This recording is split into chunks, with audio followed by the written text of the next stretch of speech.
Again, some people say they notice fruit, some light fruit notes in this. All I get is this medicinal smoke. No Snoop. No, not that type of medicinal smoke. Welcome back to the doctor's office. If you don't already know, I'm the American Scotch Doctor, Dr. Dave, and today we're going to be reviewing a bottle of Talisker 10 from the Isle of Skye. I'm going to smell this, I'm going to taste this, and I'm going to tell you what I think of this after having this open for about 8 months. 45.8, 85 feet, yup, color added, depth color added, the filter process sickening me. Was it even matured properly? It's hard in the street. Why should I spend my hard-earned money on Talisker 10? Give me a good reason. It's hard in the street. Why should I spend? Thanks for stopping by the doctor's office. If you're new to the channel, most of all, I hope you enjoy. But if you do, make sure you hit the subscribe button, hit the bell for notifications, share this stuff with a friend, hit the thumbs up button. It really helps out a ton because I'm trying to go to Disneyland. And if you haven't introduced yourself yet, if you have been watching the channel, feel free to leave a comment down below. Let me know who you are and where you are on your whiskey journey. So, Talisker is owned by Diageo. Diageo is Scotland's largest exporter of Scotch whiskey. I mean, these guys are huge. They own, and let me get out my cheat sheet here. They own Lagavulin, Colilla, Buchanan's, Bell's, Cardew, Cragganmore, Glenkinchie, Hag Club, Johnny Walker, J&B, King George, the Vat 69, Singleton, Royal Lochnagar, Clynelish, Dalwhinnie,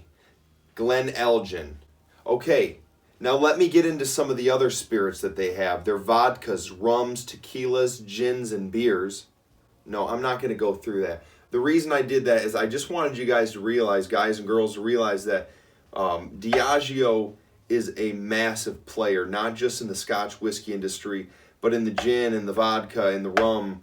I mean, they own Smirnoff, they own Bailey's. I went through these different lists. I believe they own Guinness. I mean, this is a massive company, so they have a lot of say in what goes and what doesn't go in the spirit industry. But luckily, there's a lot of independent companies, and there's so much competition that, and where we're at today with the Scotch whiskey industry and with social media, people are saying this is good and this is bad, and it's being known really quickly. So even though there are these really big companies, they still, for the most part, have to hold quite high standards to be taken seriously in the Scotch whiskey industry.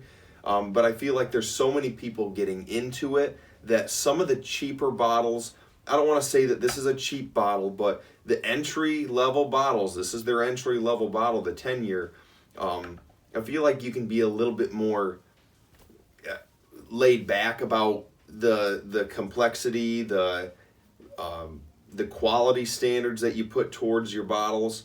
Talisker seems like, I mean, they're really quite consistent. This is one of those glasses that I can take a sip of this and without blind tasting, I would know right off the bat that's Talisker.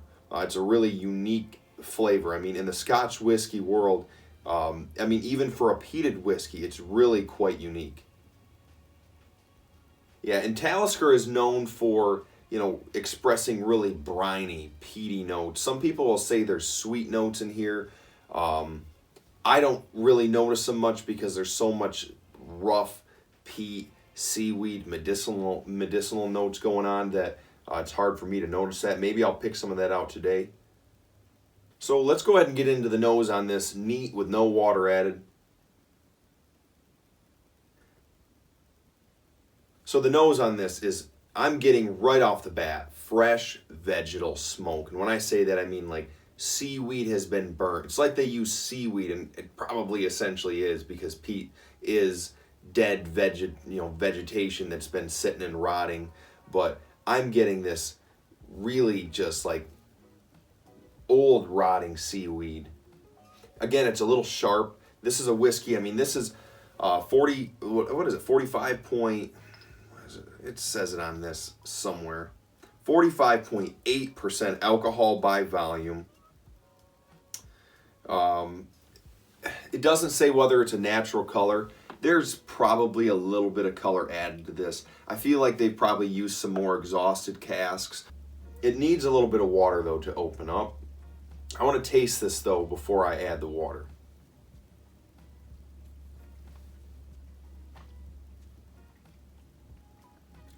As you can see on my face, it's sharp for being only 45.8%. This is biting, it's spicy, it's almost a little acidic tasting. It has like a salty, almost savory flavor to it, but it's very spicy, like a black pepper spice. And I'm not going to play around with this. I know this needs water. I know it needs water. I don't like it without water. Not even a small sip. Really just bitter, tannic almost.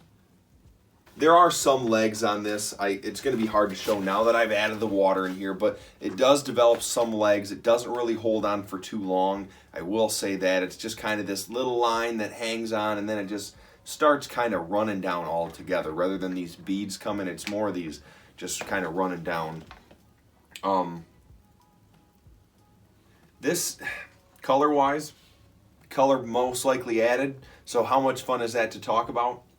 Not really that much fun, but kind of a gold color, kind of a copper color. I'd say closer to copper.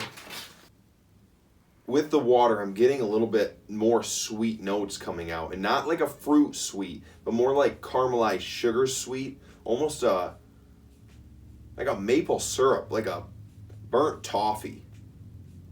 Now this is more like burnt wood mixed with peat smoke, like phenols, rather than just this heavy dead seaweed scent.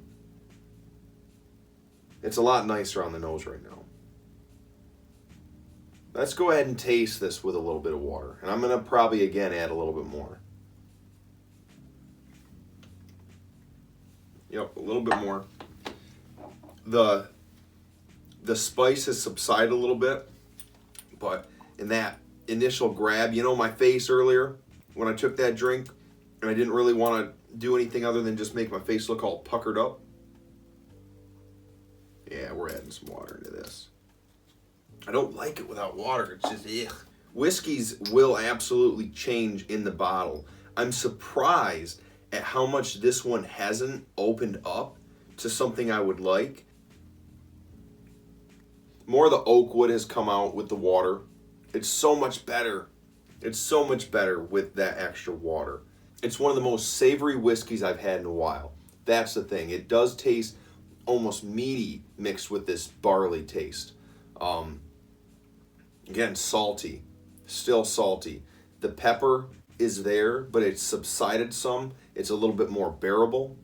It's a really light whiskey in my opinion. There's not a lot of mouthfeel. Again, with there not being a whole lot of legs on this, that's a good cue to whether or not you're going to have a lot of mouthfeel. If it's not a real oily whiskey, it's going to probably just kind of go down the palate like a glass of water. I feel like the smoky vegetal notes on the finish, that's really what you notice in this finish, is smoky vegetal, spice, dryness. It's not sweet to me. It's basically this driven, just a few things, and that's what you get. It doesn't have a whole lot of complexity, but the finish is medium to long because there's so much peat going on.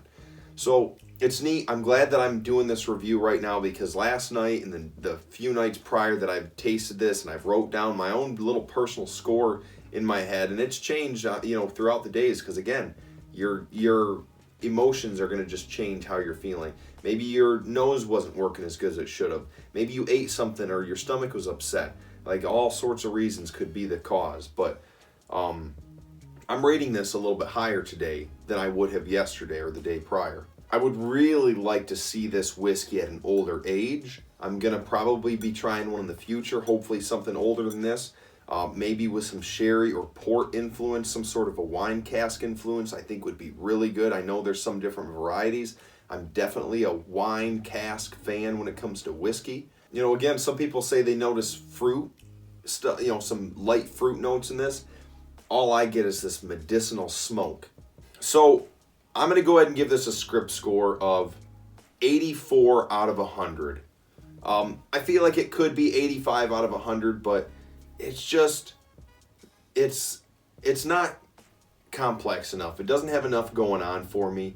There's something that is 15, 16% better than this. And if somebody's going to argue with that and say, well, I can't believe he didn't rate that higher than that. That's a pretty darn good score. If you got in high school 83 out of 100, that's not great, but it's also Talisker 10.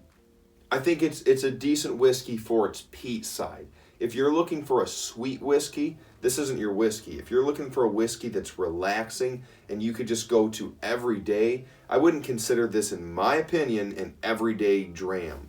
And every once in a while drink, sure, it's fun to have in your cabinet, but I think I would probably drink almost every single glass up in my cabinet before this, or every single other bottle in my cabinet before this, unless I'm like, well, I want a peated whiskey, because I don't have any other peated whiskeys right now besides this. So decent whiskey. Hope you guys enjoyed this. So I've got something special going on for Halloween. I'm going to be doing a little bit of a release, I believe on Halloween Day, so keep an eye out for that. But everybody, thank you for stopping by the doctor's office. I appreciate everybody's support again. If you haven't subscribed, make sure you do so. I'm trying to go to Disneyland. It smells really good. Now that it's mellowed out a little bit too after I poured this. It smells better than I was saying earlier. Especially with this water, now that it's mixed together. Make sure you add the water. Make sure you add some water. If you don't like it. I kind of like it now. I don't want them to really take it away. Like if they were to say, if they were to tell me, oh, I saw your review and you said you didn't really care for it that much, I would, and if they told me, hey, we're going to take this away from you, I would say, well, no, don't take the Talisker 10 away. We need to have variety. Just like humans. Wouldn't it be stupid if everybody looked the same, acted the same? I mean, if this is something that I made, I'd be very proud of this. Like, I don't want anybody to be mad. Like, some people might really, really like this and might rate this really high. 45.8, 85 feet. Yup, color added, depth color added. The filter process sickening me. Was it even matured properly? It's hard in the streets. Why should I spend my hard-earned money? Talisker 10, give me a good reason. It's hard in the streets. Why should I spend my hard-earned money? Talisker 10, give me a good reason. Yeah.